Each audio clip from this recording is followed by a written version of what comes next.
We made another quick weekend trip back to the property. Yesterday I had a meeting with a well driller for our property. He's going to come out. He's going to drill it at 150 feet down. It's not bad. He's a local guy here from a town up the road.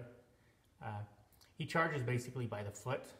It'll be $50 a foot to go down. We'll go down 150 feet, so it's about $7,500 for that. And then we're encasing the well down to about 75 feet. So, but he dropped by, looked at the area where we were going to drill at, got contract signed. So he'll pull permits from the water district out here, and then he will come on out here and drill us a well, and then we can start building the well house. Here I'm in the shop. What we're doing is where I'm putting the water spigots at, they're called water hydrants.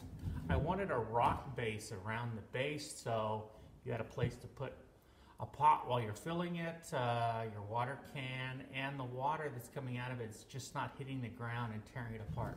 So what I did is I bought some wire. It comes in 2-foot sections.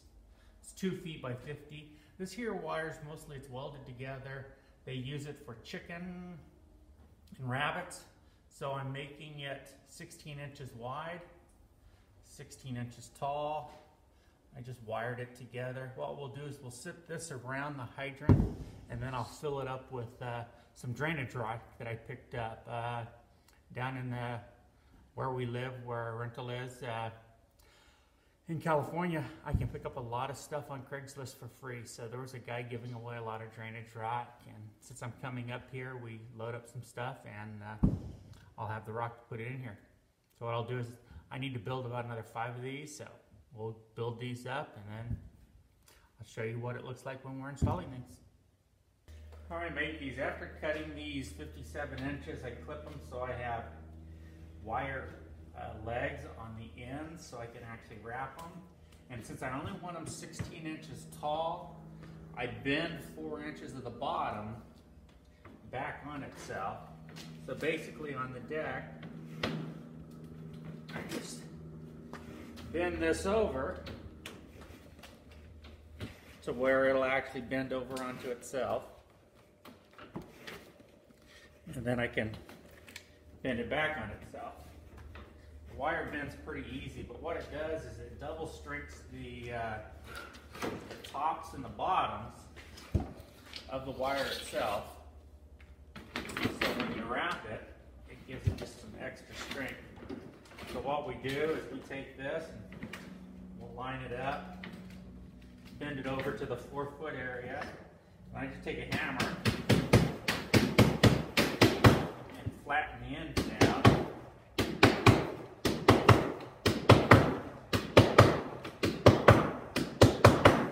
That'll make you a nice top and bottom that's super strong to hold all your rocks within the cage. Now that I have it rounded, what I did is you bend the edges. See if I get to the camera right there. You bend the edges over so it actually connects back onto the other one. I set it up. You set it up here, and then I measure it out. Make sure they're about 16 inches in circle, and then I'll hook these on to where I can bend these over so it'll hold this in place. And then what we do is we fold this back onto itself.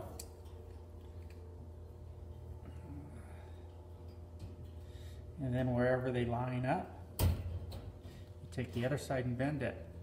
And then what I will do is I will wrap each one of these around to secure them.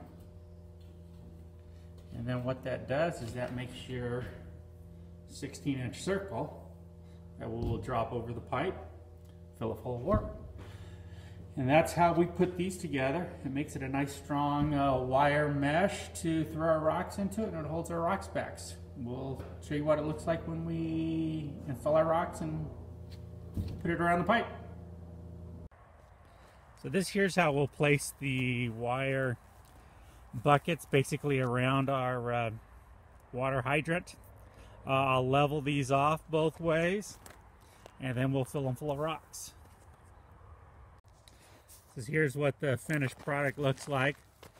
Little bucket of rocks right there where your water hydrants are. It gives it a pleasing architectural look, and it gives you a place to put your water bucket to fill up to water your plants, something to wrap your hose around, and you know, when that turns on, your water goes into the rocks and doesn't blow holes in the dirt that you there. So that's what this looks like. So now that the sun's coming up, I'll go do the other one up and finish this up. There's a storm moving in. Clouds all over the place over the Sierra, so I'll be leaving out of here early to get back into California before the rain and snow comes. But it's all warming up. I'll take you over to show you a little bit about the trees over here. My apple trees are starting to bloom out, so we need to get those cut up and put in the ground. So let me show you where the trees are. As you can see, all the apple trees are starting to get leaves and blossoms on all the trees, so they're coming out of dormancy. Had a big windstorm last night. They're all coming out. These are all my galas. These here are my Granny Smiths. They're all coming out. Need to get them out of these pots and get them in the ground. So we'll finish these up. But that's the trees. We'll get these in. These are about 6-year-old apple trees, and they will start taking off once I get them over on the property over there where the truck is and get the watering in. But we'll get the well set up, and we'll be able to keep watering these trees and start having apple stuff and get the orchard growing pretty good. So I think trees are gonna do very well. This is an update for the property of what we're doing. When I come up, I try to do something, check on my father, check on the trees, work a little bit of the property, and keep things going. Thanks a lot for watching, and I'll see you in the next video.